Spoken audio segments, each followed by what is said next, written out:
Okay, so welcome back. We have just finished looking at some approaches to direct proofs, and now we want to move towards indirect proofs.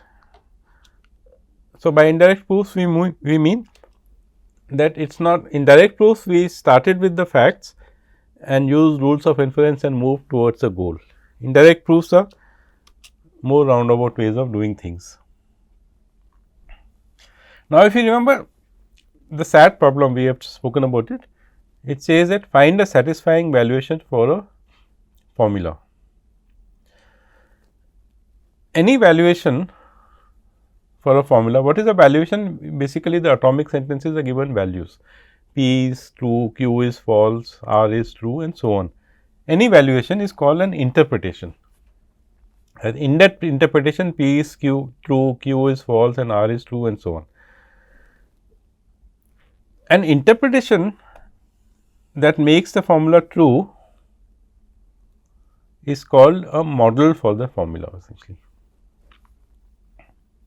So, the notion of a model is an interpretation under which the formula will become true or it will become satisfied essentially. And this process of looking for such an interpretation is also called model checking. Now, if you look at this facts, if negation of alpha has a model, which means that there is some valuation which will makes negation of alpha true, then it is possible that alpha also may have a model. And an example of alpha is P implies Q. So, negation of P implies Q is, so negation of P implies Q. What is a model for this? That means P implies Q must be false, that means P must be true and Q must be false. If P is true and Q is false, then negation of P implies Q is false and negation of P implies Q is true essentially. On the other hand, what was alpha? Alpha was P implies Q. Does this have a model? Yes, this also has a model. One simple model is when P is false.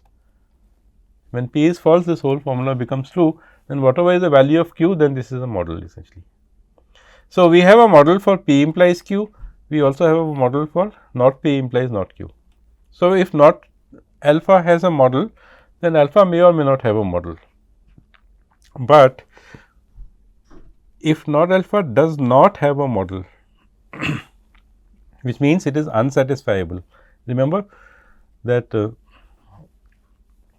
unsatisfiable and these are disjoint sets. If alpha does not have a model, that means there is no model, that means there is no satisfying valuation and therefore, it is unsatisfiable.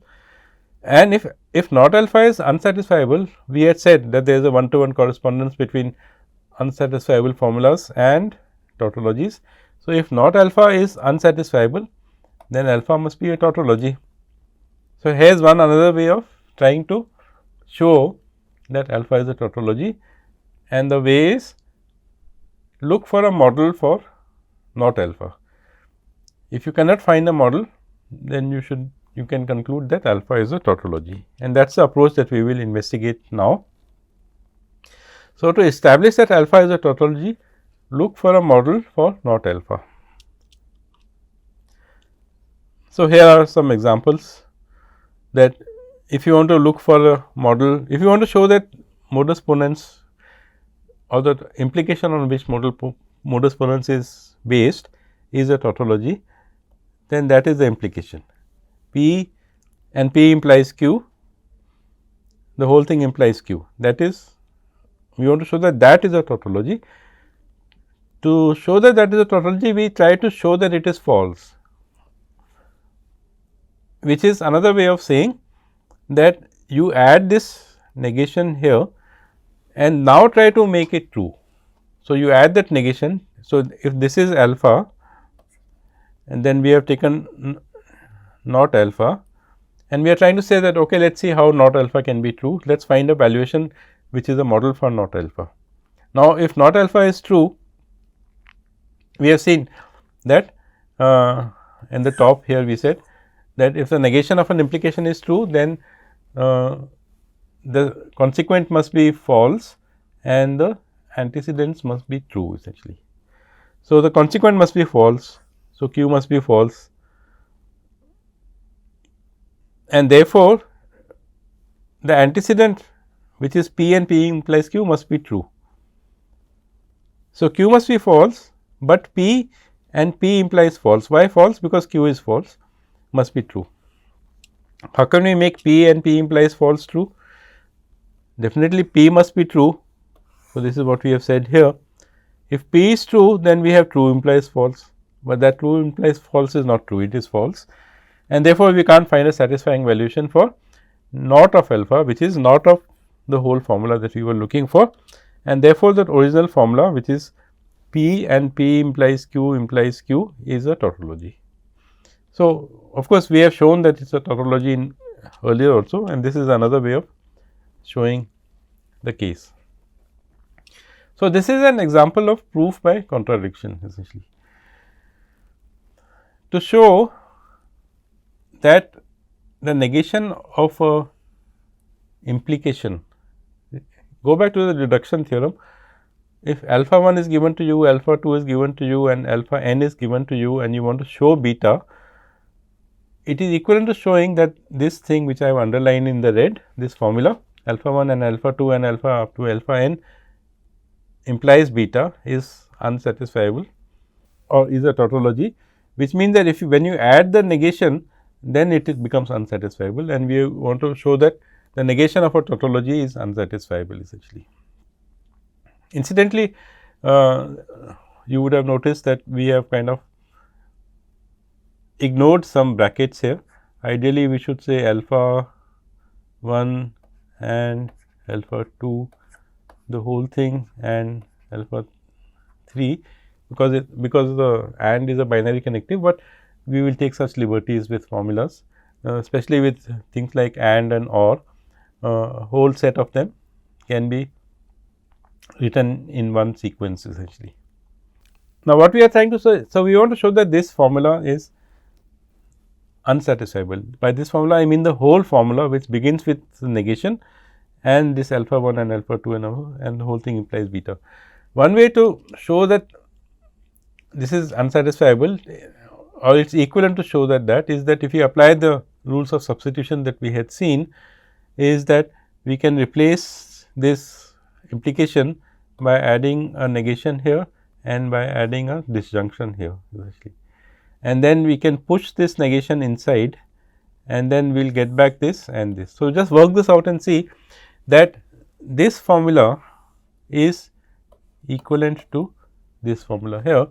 So, there is a very simple procedure that you take whatever is given to you, the antecedents, these are the givens, and this is negated.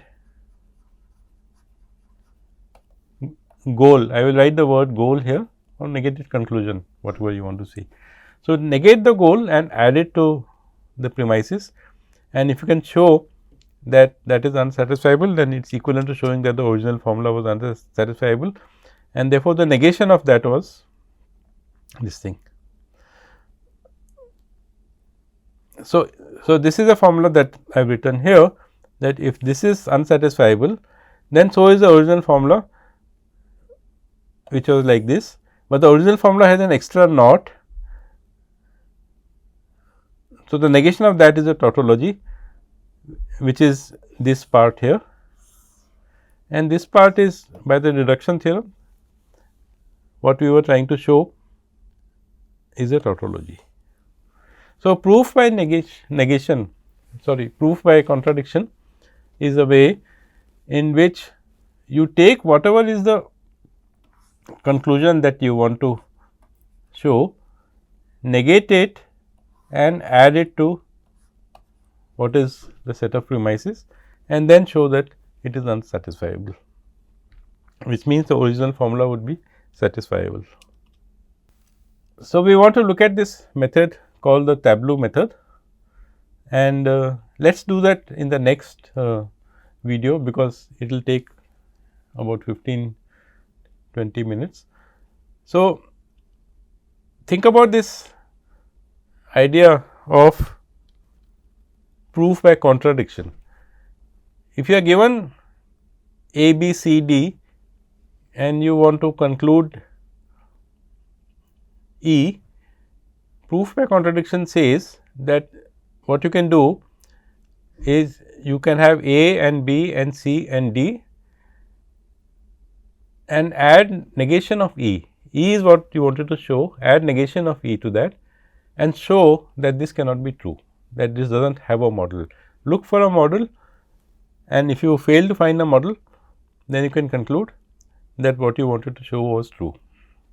We will come back and do this bit in a little bit detail, I think.